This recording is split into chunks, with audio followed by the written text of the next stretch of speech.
The conquest of Joshua is one of the most controversial topics in the Bible. It records that after the exodus from Egypt, Israel moved into the land of Canaan and conquered large areas of territory. Many scholars doubt this event occurred, but in the past few decades, that has been changing. More and more evidence is coming out that the conquest may have an historical basis, and there might be sufficient evidence to suggest that some form of conquest may have occurred at the end of the Late Bronze Age.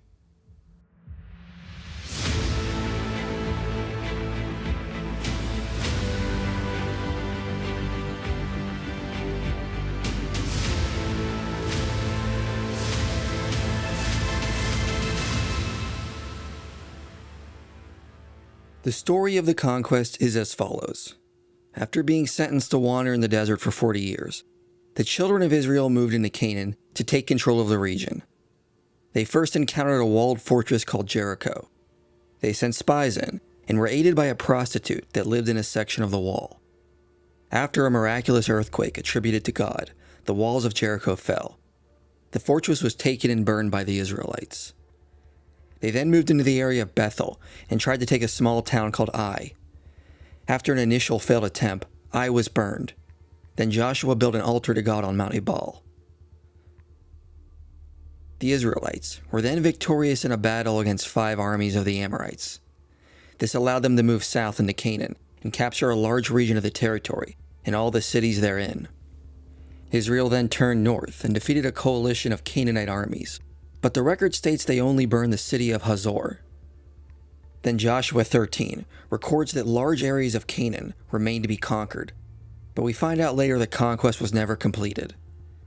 Israel assembled at Shiloh, divided up the land among the tribes, and all went to their own conquered regions. A long time afterwards, Joshua was advanced in years and close to death. He assembled Israel at Shechem to warn them not to follow after the gods of the Canaanites that still lived among them. They then set up a large stone at Shechem to be a sign of their covenant with God. Thus Israel's exodus from Egypt and the conquest of Canaan had ended. As we noted in Exodus Rediscovered, Israel likely left Egypt around 1265 BCE, so they would have arrived in Canaan around 1225 BCE, which was just before the end of the Bronze Age and is a period known as the Late Bronze Age 2B. Richard Hess says the events of Joshua 1-12 likely took place over a period of about 5 years. But many people argue we have no evidence a conquest happened in this period, because there's no evidence most of the cities mentioned in the book of Joshua were destroyed at this time.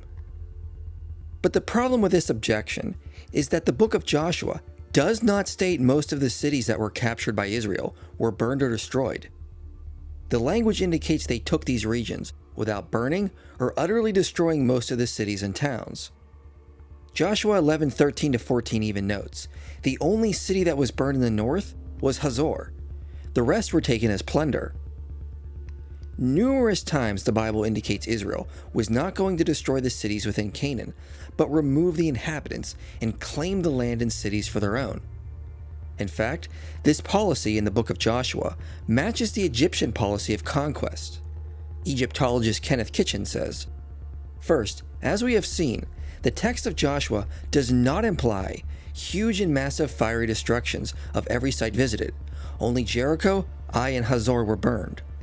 The Egyptians did not usually burn cities, preferring to make them into profitable tax-paying vassals.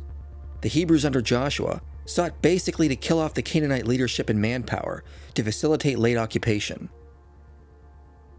So despite what skeptics claim, we should not expect to find that most of the cities in Canaan were destroyed at the end of the Late Bronze Age, if the book of Joshua is true.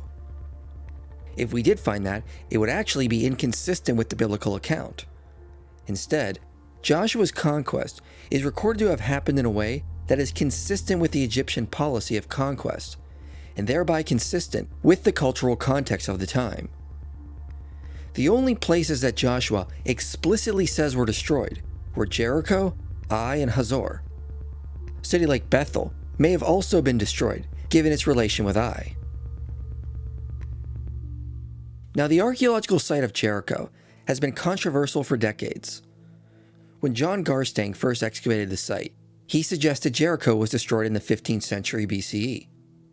This made many early Exodus date proponents excited, and to this day, many still claim it as evidence of Joshua's conquest. But later on, Kathleen Kenyon pushed the date of this destruction that Garstang found back to around 1550 BCE, which was way too early to align with the early date for the Exodus. Early Exodus date proponents have attempted to argue that Kenyon was wrong to push the destruction layer back to 1550 BCE, but have had little success in convincing most archaeologists. Others have attempted to rework the ancient chronology so this destruction layer fits with Joshua's conquest. But all of this is probably a waste of time. The 1550 BCE destruction has features which suggest it could not have been the destruction mentioned in the book of Joshua. At this time, Jericho lacked casemate walls, and casemate walls are described in the biblical account. Instead, this early destruction had a cyclopean wall, which was a single wall of boulders that supported fill piled on top. Whereas casemate walls were double-walled structures that surrounded a city. The outer wall was fortified, and there was a second inner wall. Between the two walls were residential buildings. Casemate walls, built from mud bricks, began to appear in the Late Bronze Age and faded out of style in the Iron Age. And what we need to remember is the account in Joshua describes a casemate wall around Jericho, because it says Rahab's house was in the city wall. So if the early destruction of Jericho that occurred in the Middle Bronze Age lacked casemate walls, it could not have been the biblical destruction of Jericho. Additionally, this early destruction also displayed evidence the city was sieged with battering rams. The biblical destruction was caused by an earthquake, and Israel did not need to use battering rams. So even if this destruction could be redated, it would still not fit with the biblical account. So we need to look for a later time when Jericho was destroyed. Many people are not aware of this, but Garstang actually suggested there may have been a second destruction that occurred later in the Late Bronze Age. He identified another structure called the Middle Building, which was built over top the earlier destruction layer and had its own later destruction layer. Additional evidence from the site of Jericho, like tombs that dated to the period of the Late Bronze Age, did suggest the site was still occupied after the 1550 BCE destruction. In the past, others suggested there may have been a second destruction around 1400 BCE, but such a hypothesis has lacked evidence. However, all that changed recently when the latest reports on Jericho were released, which shed some light on the situation. Further excavations have revealed the site was occupied on a reduced scale after 1550 BCE and during the Late Bronze Age. Archaeologist Lorenzo Nigro notes, the burnt and collapsed Middle Bronze III defensive system was refurbished by adding a mud brick wall on top of the surviving crest of the Cyclopean wall. So the site was occupied and a new mud brick wall was built. But the reason prior excavations have not found evidence of occupation during this time period was due to site leveling of later occupants. Late Bronze 2B layers were heavily cut by leveling operations carried out in the Iron Age, and this explains the scarcity of 13th century material. The overall stratigraphy of Tel Es Sultan through time may explain why Late Bronze Age layers were mostly preserved all around the Tel on its flanks, but were almost completely cut away from its top by Iron Age, Roman, Hellenistic, and Byzantine building activities. In other words, during the Iron Age, Roman, and Byzantine periods, the occupants cut into the Late Bronze Age layers when they were building on top of the site, thereby removing those layers for archaeologists to later find. It is not that there is no evidence of a destruction at Jericho during the 13th century, it's that the layers, which would reveal evidence of a destruction, or show there was never a destruction, were cut away by later builders. But the new findings still suggested the site was occupied up until the Late Bronze Age 2B, which as we noted is the period between 1300 and 1200 BCE. There was no evidence of a second destruction around 1400 BCE. However, a change seems to have occurred after the Late Bronze Age 2B, where the mud brick fortified city was replaced by a small town. To quote, Iron Age 1 was detected only in a few places on Spring Hill. Diagnostic ceramic material was dated to the 11th century BC and may be related to a rural village that rose over the ruins of the late Bronze City. So even though what we were able to find has been limited due to site leveling, there is some evidence that at some point in the late Bronze Age 2B, or at the beginning of the Iron Age, Jericho went from a fortified city to a small town. More work on the site needs to be done, but what has recently been published does seem to fit with the biblical account. In the late Bronze Age, there was a fortified city, and then after this period, the site only had a small town, which fits with the biblical account, because after the conquest, Jericho was referred to as the City of Palms and still had occupants, but Judges implies it lacked the same fortified structures. Either way, despite what many skeptics have claimed, the archaeological data does not contradict the biblical account when it comes to Jericho. And when we look at other sites, we will see there is more evidence that confirms the biblical account in the late date for the conquest. But skeptics also bring up the site of Ai, and claim that there was no evidence of a destruction during the late Bronze Age.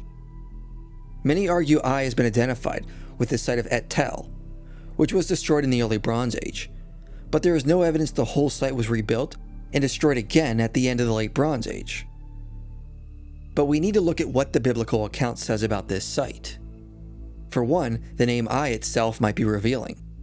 Ai means ruin or a heap of stones, and it is called that before Joshua destroyed the site, which could imply that Israel was aware the site was a place of ruins before Joshua. The book of Joshua also doesn't treat the site of Ai like a fortified city with walls. There are no walls of Ai mentioned in the text. In fact, it contrasts the small site of Ai with Gibeon, which was said to be a great city. Joshua 7:3 even says the men of Ai were few. Only 3 units of fighting men were sent.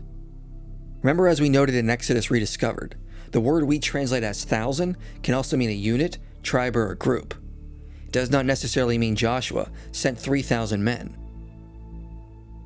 Joshua 8 also says when Israel faked a retreat, all the men of Ai and Bethel chased after them. Kenneth Kitchen suggests Ai may have been a small outpost for Bethel, not a large walled city. So due to all this, we should not expect to find a major destruction of Ai at this time, like what occurred in the early Bronze Age.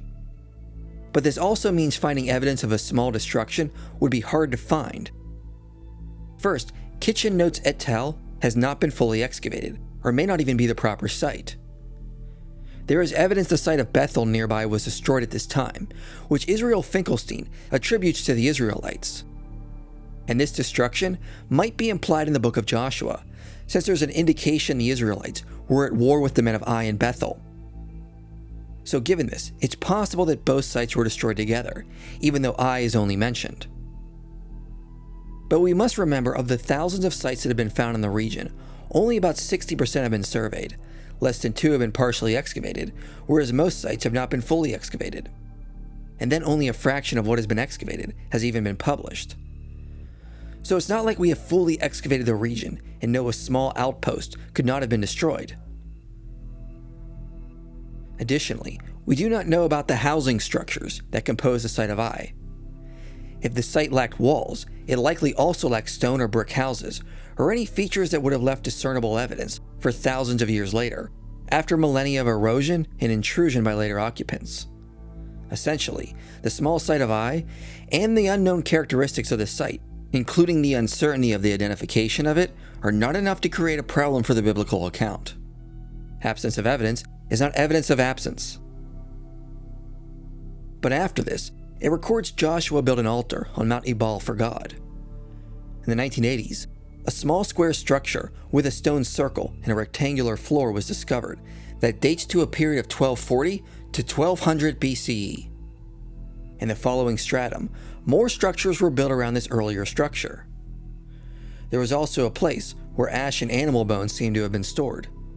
Analysis of the bones at the site revealed remains of bulls, sheep, goats, and deer that were burned in open flames of low temperatures.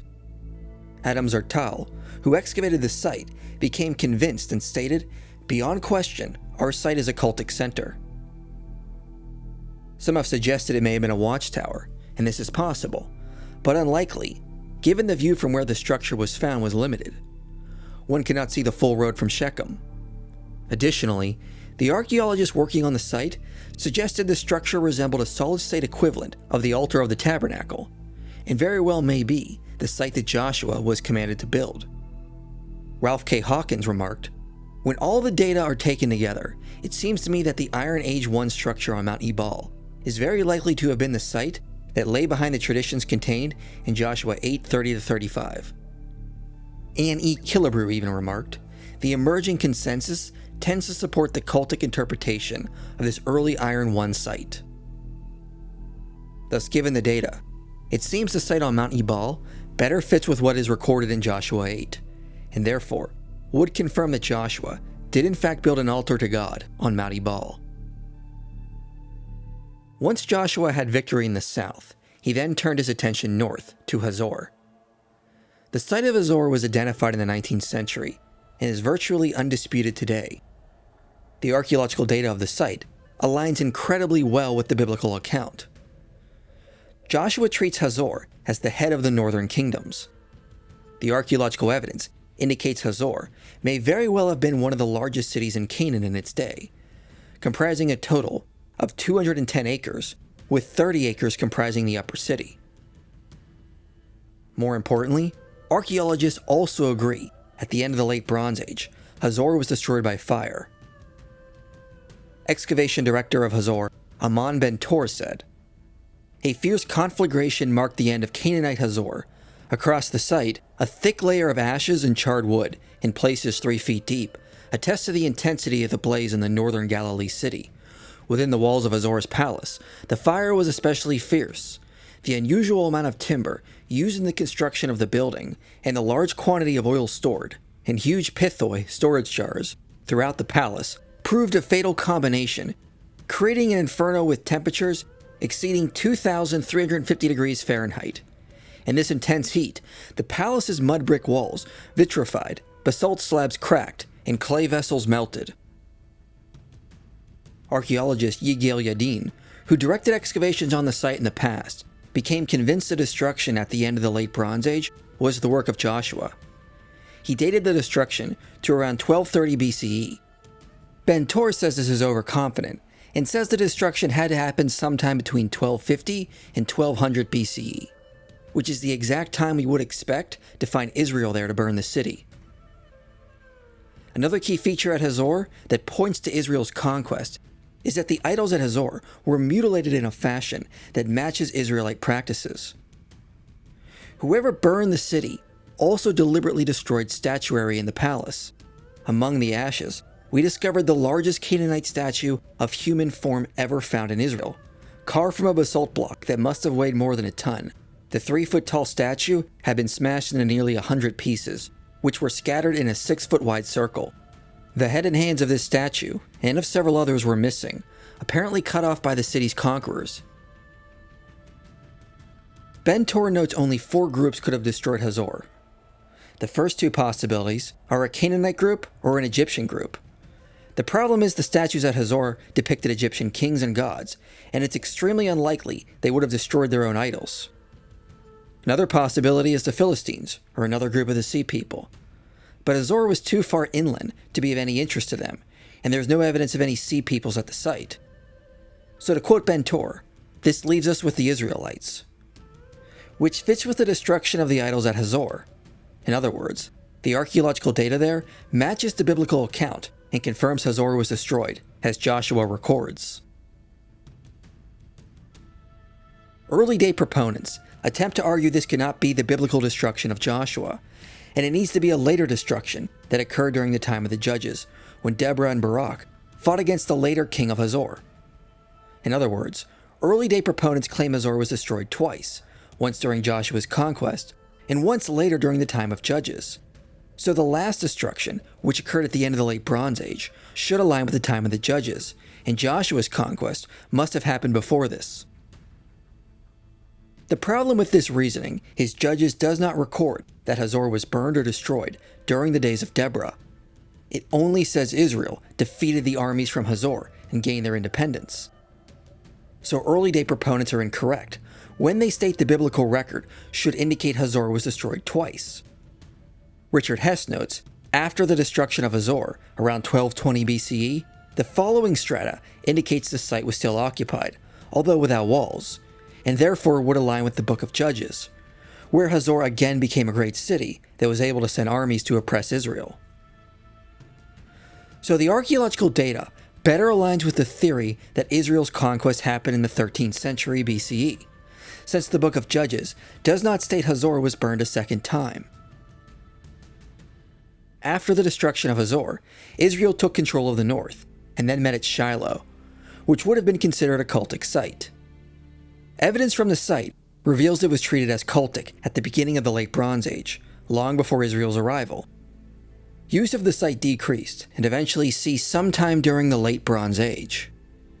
But then at the beginning of the Iron Age, the evidence indicates the site was resettled with distinct Israelite features. Finkelstein says, "These are the most important building remains of Iron I Shiloh, indicating developed construction techniques and archaeological concepts already at this early stage of Israelite settlement." The excavation results shed light on several aspects concerning the role of Shiloh in the Israelite settlement process. First, it is now clear that in the beginning of the Iron Age, Shiloh was the outstanding candidate to become the sacred center of the hill country population, since it was an ancient cult site that now stood deserted in an area with only sparse Canaanite population and a high concentration of Israelite sites. Due to erosion at the site, we're not entirely sure of the exact time when Shiloh was first resettled by the Israelites. But Israelite building features did not begin to appear until the beginning of the Iron Age, indicating it was likely settled shortly before this, but not until after the period when the site ceased being used by earlier Canaanites in the Late Bronze Age. And although we cannot pinpoint an exact date, this period would also align with the time of the conquest in the 13th century BCE. North of Shiloh was the important site of Shechem. Shechem is not listed as a conquered city in Joshua, which seems to indicate there was a peaceful takeover by Israel. In the prior century, Shechem was the base of a Canaanite rebel named Labayu. The Egyptians eventually sent troops to kill him, and after that Shechem did not rise to its former glory. When Israel later moved in, they seem to have been peacefully accepted by the local Shechemites. The archaeological data supports this, showing no signs of a destruction at this time. There was also found at the site a sanctuary, altar, and a large standing stone, which correlates to Joshua 24, of Joshua setting up a standing stone. We're unable to date when the stone was placed in this spot, so when it comes to Shechem, we can at least say there is nothing inconsistent with the biblical account, and the data seems to align nicely. Additionally, between Kurt Van Beckham and Kenneth Kitchen, over 24 sites mentioned in Joshua have been identified and fit with the account in Joshua, which states these sites existed at the time. Van Beckham says, "The overall pattern is quite positive, in particular in comparison with the corroborations between archaeological excavations and the Egyptian New Kingdom texts describing Asiatic campaigns." Kenneth Kitchen says, "Looking back over these 20 entries, omitting places whose identification on the ground is doubtful, or which have not yet been explored archaeologically, we find that 18 or 19 of them were in being in Late Bronze II, and one, Hebron, had tombs used then of people who lived there, leaving only Makeda without direct evidence, and most of that site is not accessible, hence it is not decisive. This is a very good score by any standard."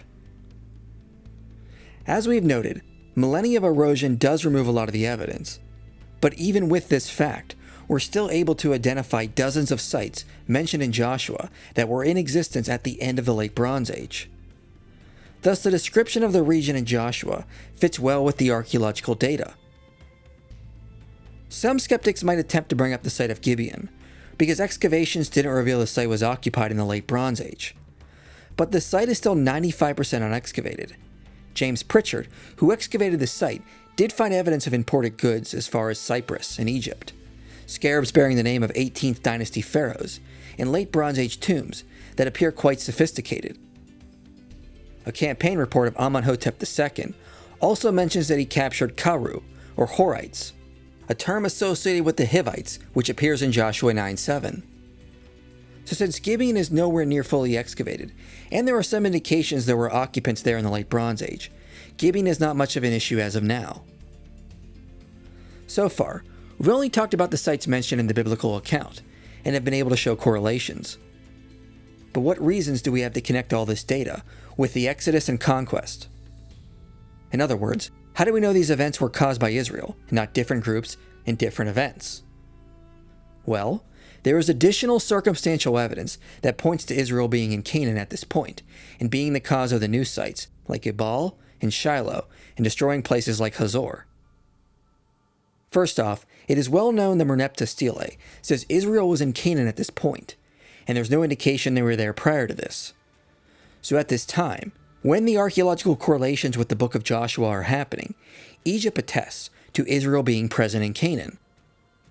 So we have multiple attestation that Israel was in Canaan at this time, since the book of Joshua and the Merneptah Stele mention them present in Canaan.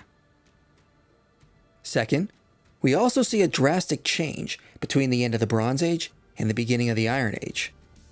There was a sudden population explosion that occurred in Canaan right after Israel's conquest would have occurred. Archaeologist Mei Mazur puts it like this: intensive archaeological surface surveys revealed an entirely new settlement pattern in Iron Age 1. Hundreds of new small sites were inhabited in the mountainous areas of the Upper and Lower Galilee, in the hills of Samaria and Ephraim and Benjamin, and the northern Negev, and in parts of central and northern Transjordan. Much of this activity can be related to Israelite tribes, though the ethnic attribution in some of these regions is still questionable. Even though not every area has been excavated, what we can identify is that the Ephraim-Samaria region registered only about a dozen sites in the Late Bronze Age. But then at the beginning of the Iron Age, we see no fewer than 131 occupied sites. In West Manasseh, there were only about 30 sites in the Late Bronze Age, then over 200 in Iron 1. Two-thirds of these sites were entirely new, and we do not see such a large increase earlier back in the Late Bronze Age, when the early Exodus Day proponents claim the conquest happened. We only see this at the end of the Late Bronze Age. Even William Dever admits, the new Israelite settlements are almost all founded de novo, not on the ruins of destroyed Late Bronze Age sites, but in the sparsely populated hill country extending from Upper and Lower Galilee into the hills of Samaria and Judah, and southward into the northern Negev. The reason archaeologists identify these as early Israelite sites is because this is the same culture that eventually becomes the culture of the later Israelite monarchy and then the divided monarchy period. The material culture of Israel traces back to these Iron Age 1 sites, and interestingly enough, they do not appear to go back any further. We also see there were new styles in pottery and new agricultural techniques, but more importantly, we also see a shift in faunal remains. In Iron Age 1 sites, we find more remains of sheep and goats and a sudden lack of pig bones around these sites in the Judean hill country. Even though we still find pig bones closer to the coast among Philistine sites and in the highland country prior to this period. Baruch Halpern says, prior to and during the Sea People's settlement, Canaanite sites reveal low levels, but real levels, of pig consumption. The early Philistine layers conversely indicate a very high level of pig consumption, but the Israelite sites of the highlands disclose an almost complete absence of pig, showing in addition a general preference for sheep over goat. Given the data, it seems clear the influx of new settlements is without a doubt the early Israelites. As Lawrence Stagger said, that many of these villages belong to pre-monarchic Israel is beyond doubt. Scholars like William Dever and Israel Finkelstein do not believe these people came from outside of Israel, but came from the lowlands within Canaan. After many cities were destroyed at the end of the Middle Bronze Age, they argue the Canaanites became pastoral nomads for a few centuries, before resettling in the highlands and becoming the tribes of Israel. Kenneth Kitchen notes there are numerous problems with this theory, and that the data is better explained by positing a conquest and an influx of new people into the region.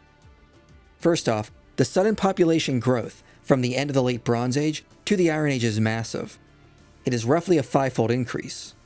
It seems ad hoc to posit this group was already in Canaan and living as pastoral nomads, invisible to any archaeological detection.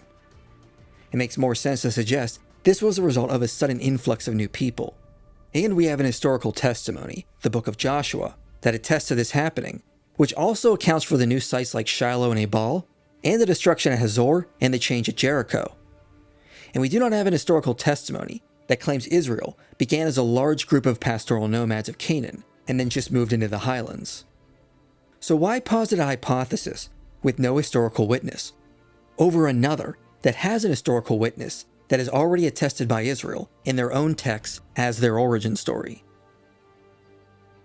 The theory Israel arose as an indigenous Canaanite population moving into the highlands also fails to account why there was a sudden lack of pig bones and a shift to using more sheep and goats. Kitchen also notes that this was an attempt for the Canaanites to move into the highlands to avoid the Egyptian tax collectors. The tax collectors would simply have followed them and taxed their cattle instead of their erstwhile crops. So it seems more likely the large new population of the Iron Age 1 was the result of an influx of outsiders, rather than being a change that occurred within Canaan. And this is what the textual evidence of Joshua suggests. Finally, we can add one additional piece of data to support the conquest, which is the Deir Allah inscription. The text is highly fragmented and dates to the end of the 9th century BCE, but it does attest to a non-Israelite prophet called Balaam, son of Beor, who was a seer for the gods and spoke of a coming apocalyptic event. This is not the prophecy that is described in the book of Numbers, but it does support the biblical account, which states there was a prophet named Balaam in that region who worshipped other gods. All in all, there is a lot in the archaeological record that confirms or correlates to what we read in the biblical account. Some have argued an Israelite conquest could not have occurred at the end of the Bronze Age, because Egypt controlled Canaan. So why would Israel leave Egypt, only to return to territory controlled by Egypt? This is a misunderstanding of Egypt's presence in Canaan. Egypt ruled over Canaan from a distance. The Egyptians really didn't have an empire, but a hegemony over Canaan. Egypt set up small garrisons throughout Canaan of less than 1,000 people. These garrisons were primarily used for collecting tribute and supporting the pharaoh when he went on a campaign. They didn't rule over Canaan in the same way Rome or Persia did in later periods. The Canaanite cities were vassals of Egypt and paid tribute, but they were never considered part of mainland Egypt. Furthermore, during the time of the conquest, Egyptian hegemony was waning, and they had lost their former glory and control over Canaan. While Israel took control of the Judean foothills, the Sea Peoples conquered the coastal regions of Canaan, and shortly after, attempted to invade Egypt. The same conditions that allowed for the Sea Peoples' invasion also allowed for the Israelites to take the Judean foothills. Baruch Halpern says, "The Sea Peoples' bridgehead was simply too broad and successful, and the Egyptian Empire too fragile to withstand the collapse of the coastal trade. For a time, before Ramesses III, as he himself relates, Egypt was no longer in a condition to project power beyond its borders. According to his autobiography, it was even dominated by Canaanite chieftain, probably in the Delta." The significance of this is if Egypt was not strong enough to prevent the Sea Peoples' invasion, they would also not have been able to prevent an Israelite conquest from the east. In order for the Egyptians to have reached Israel, they would have had to have traveled north via the coastal plain, and then travel south into the Judean foothills. So it would have been strange for Egypt to have been strong enough to prevent an Israelite invasion, but not strong enough to prevent a Philistine invasion that was much closer to the Egyptian mainland. So Israel's conquest fits extremely well with the events that occurred at the end of the Bronze Age. New people groups moved into Canaan, conquered large sections of territory, all while the Egyptian power and military might was on the decline. But is there any good internal evidence within the book of Joshua that aligns with the external evidence that there was a conquest in Canaan? Well, there are good reasons to suggest what we read is a reliable account of how Israel entered Canaan. As we've already noted, Kenneth Kitchen notes Joshua's strategy of conquest, of taking over towns and cities instead of utterly destroying them, is consistent with the ancient cultural context, as this was the standard Egyptian policy. Additionally, in Joshua 15:9 and 18:15, it mentions a place called the Springs of the Waters of Neptah, which is in a mountainous region. Kitchen says this location is best understood as a spring of Merneptah, which is identified in Egyptian texts. Egyptian texts speak of the troop commanders of the wells of Merneptah that are in the mountain range. So it seems both Joshua and Egyptian texts identify the same spring in a mountainous region and by the same name. When the Israelites first entered the land, the text implies a series of earthquakes occurred. One was said to temporarily stop the flow of the Jordan River so Israel could cross over. This was said to have occurred upriver by a town called Adam. This site has been identified, and interestingly enough, at the same site it has been shown today that the high banks there have been liable to periodic collapses that are sufficient to block up the river. This was said to occur in 1267 AD, 1906, and during an earthquake of 1927. Joshua's account of the Jordan being blocked up by the town of Adam fits with the geography of the region. Many of the people groups in Joshua also have cognates found in other ancient texts. The biblical Hivites are likely identified with the Hurrians. The Perizzites also might have a cognate found in other texts. Girgashites is directly comparable with a name found in Ugaritic administrative texts. Districts of Mount Seir, Edomites, and Moab are mentioned as existing at this time in Egyptian texts. Individual names in Joshua can also be found in other texts from the same era. Rahab resembles another West Semitic name. Japhi of Laish is likely the name Yapia. The name Jabin has been found in the Mari archives. Horam of Gezer is likely the West Semitic name Haran. And many other names in Joshua also appear in 2nd millennium texts. Thus, we are not dealing with made-up names, or names that only fit with the 1st millennium BCE, but names that fit well with the culture of the 2nd millennium. The list of items stolen by Achan also correlates well with the 2nd millennium BCE. It records he took a beautiful cloak from Shinar, and 200 shekels of silver, and a bar of gold weighing 50 shekels. Babylonia exported garments throughout the ancient Near East, including Canaan. The phrase for the gold bar, or tongue, as it appears in Joshua, appears the same way in one of the Amarna letters from the 14th century BCE. Both follow the same word order: ingot, gold, number, shekels, weight. Richard Hess says, "These two items in particular make this parallel unique. They suggest that the list betrays signs of an origin in the 2nd millennium BC. Hess also notes the section in Joshua on land grants is very similar in structure to 18th century BC grant of the city of Alalak and its environs from Ebal, king of Aleppo. Both begin with a narrative background and circumstances leading to the gift of land, then followed by allotments, question of sacrifice as part of the gift, repeated stipulations for loyalty and warning of disobedience, and concluding with witnesses and oaths of reinforcement." Thus, given all this data, Richard Hess can say, one can notice the 2nd millennium context for descriptions surrounding the Jericho story: personal and people group names, items stolen by Achan, boundary lists, the vassal treaty structure of Joshua 24, and other items. All of these argue for an antiquity and an authenticity to the book of Joshua as set within the late 2nd millennium BC, perhaps around 1200 BC. The overall structure of how Joshua was written fits with the cultural context as well. In the first part of Joshua, we have long accounts. Then when reporting the rest of Joshua's conquest, the later events are mentioned in much briefer sections. We can find similar structure in Egyptian texts. Kitchen says, "Most striking is the example of the campaign annals of Tutmosis III of Egypt in his years 22 to 42. As others have noted, the pharaoh there gives a very full account of his initial victory at Megiddo, by contrast with the far more summary and stylized reports of the ensuing 16 subsequent campaigns. Just like Joshua, against up to 7 kings in South Canaan, and 4+ up north, final total of 31. The pharaoh faced a hostile alliance, the rulers of Kadesh and Megiddo, plus 330 allied kinglets. We find a similar structure in the account of a Hittite king. And in Amarna letters 185 and 186, we find similar literary formulas to what we see in Joshua.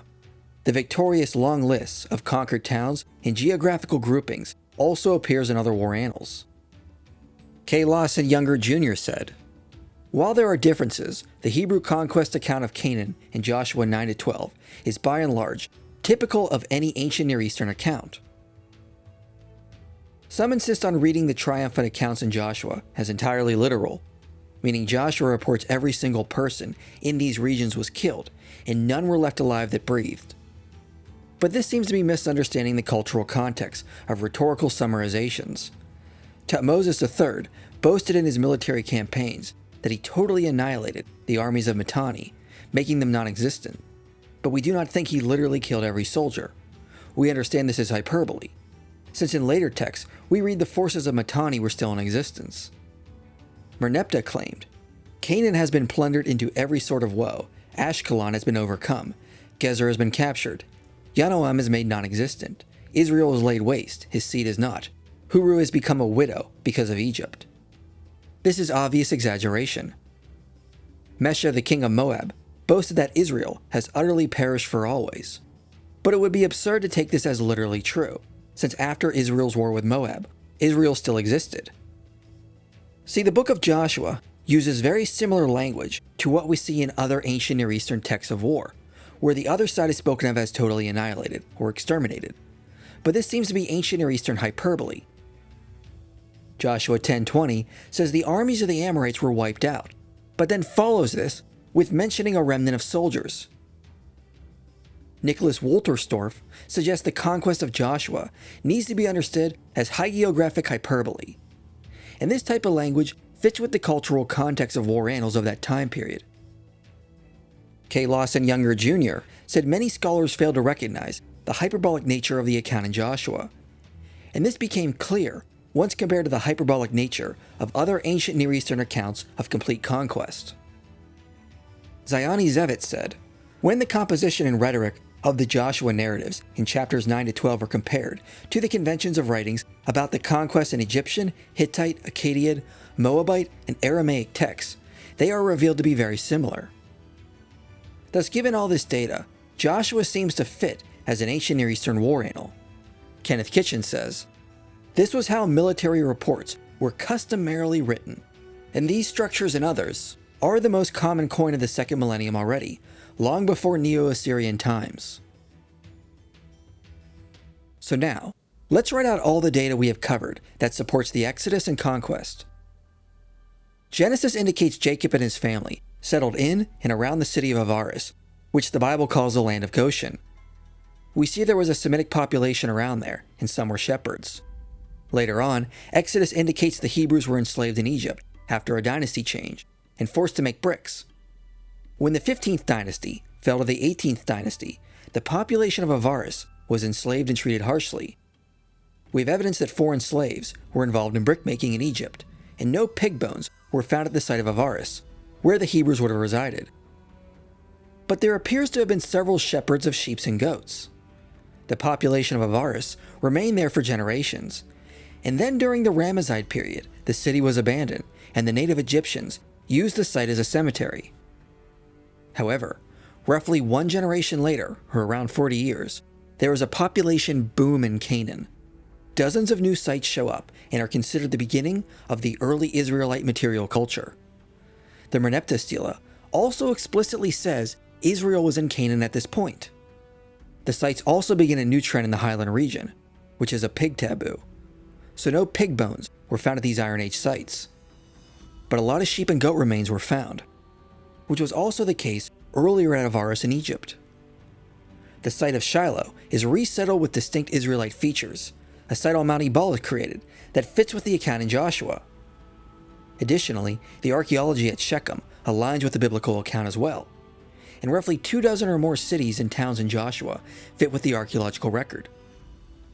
At this time, Hazor is destroyed with fire, which aligns with the account in Joshua and Israelite practices of destroying idols.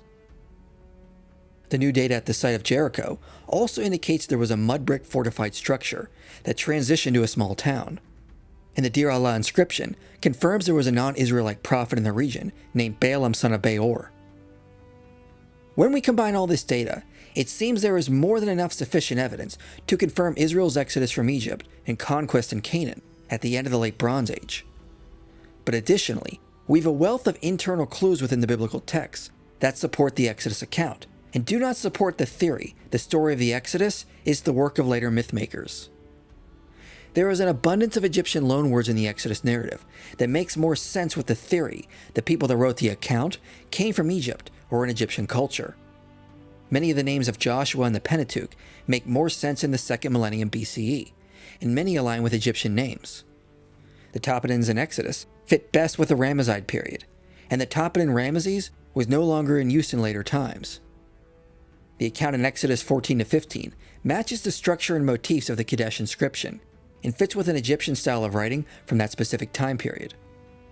The Ark of the Covenant is strikingly similar to Egyptian cultic furniture, and fits with the styles we see from the Ramesside period. The altar of the tabernacle, the turquoise gemstone and the high priest's breastplate, and the overall design of the tabernacle and priest attire fits with Egyptian religious customs.